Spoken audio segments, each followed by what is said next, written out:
when we came into the year, Georgia and Florida didn't seem like the matchup that would be very close. But as the year has progressed, Georgia hasn't been as dominant as they should be, but they appear to be maybe taking a step forward.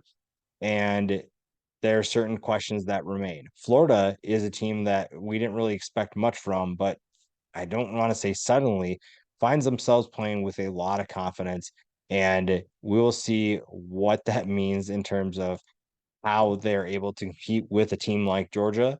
But right now, the Gators are playing well enough where things could get interesting if Georgia's not careful. Georgia, to me, we thought 2 weeks ago when they played Kentucky and beat them 51-13, that was the step that they needed to take to flip the switch. And we're finding that maybe Georgia is just like every other college football team. They aren't just a robot that you can just flip a switch and everything goes well. Because when you only beat Vanderbilt by 17, that raises some concerns. And maybe they were looking ahead towards Florida. I highly doubt that with what Kirby Smart is doing, but maybe they were looking ahead to Florida and not necessarily preparing for a team like Vanderbilt, because let's be honest, Vanderbilt is a team Georgia could sleepwalk through, but they obviously don't prepare like that. Maybe they were getting caught looking ahead, but I think the biggest thing is what does this team do without Brock Bowers? What are they going to do offensively?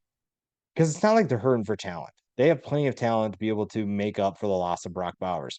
But there are questions that need to be answered. Can this rushing attack be a solid option? Because if teams are going to just sit back and force Georgia to run the football, which is a weird thing to say, but this is a team that has too much talent to not be able to run the football. From the offensive line to the running backs, there's too much talent to not run the football efficiently. The defense, it also, I think, could be dominant, but it's not necessarily as dominant as it once was.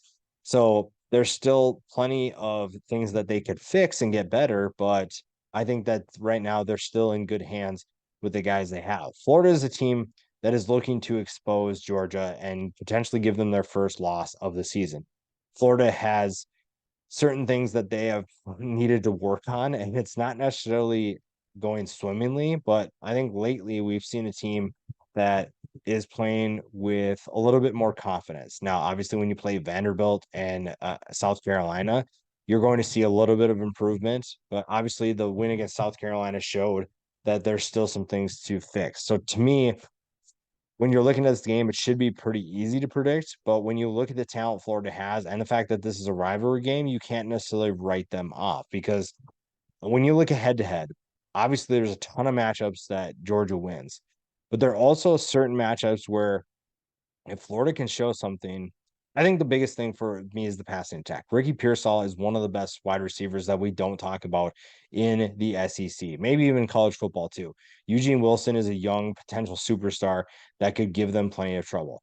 The problem is that you're relying on Graham Mertz to win you those matchups in terms of getting them the football. Because it's even if his wide receivers win, there's still not going to be a huge window to hit. Maybe if this offense and this staff have a way to elevate this offense and get them to hit guys downfield or scheme them open really well, I think there's still a lot that Florida needs to be worried about. I think Georgia still has plenty of talent where you're worried about your ability to control this game or stay in this game because this could get out of hand in a hurry. And I don't think that it's going to get out of hand in Florida's favor. I think it's going to get out of hand in Georgia's favor if it's going to get that way. Florida has to win the battle up front. They have to make smart decisions, take care of the football, find explosive plays.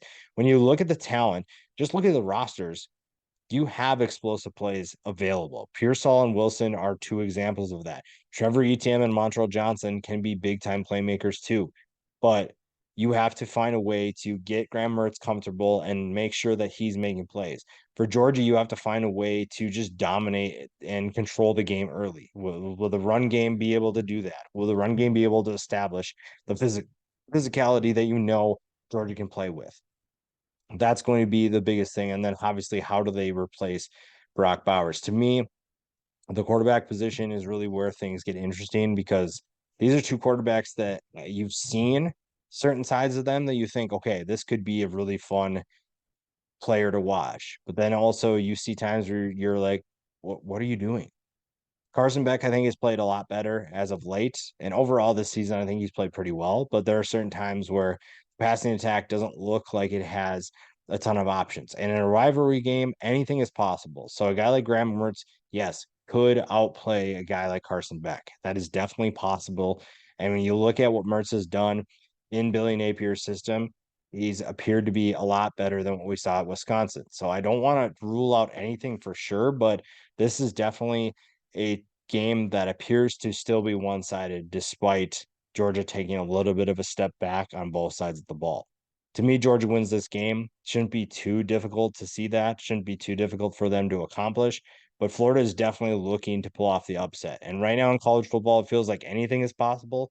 So I wouldn't rule out an upset, but I think that Georgia is just still too talented for the Gators. And I don't know if the Gators have enough in the tank to hang this long with the Bulldogs.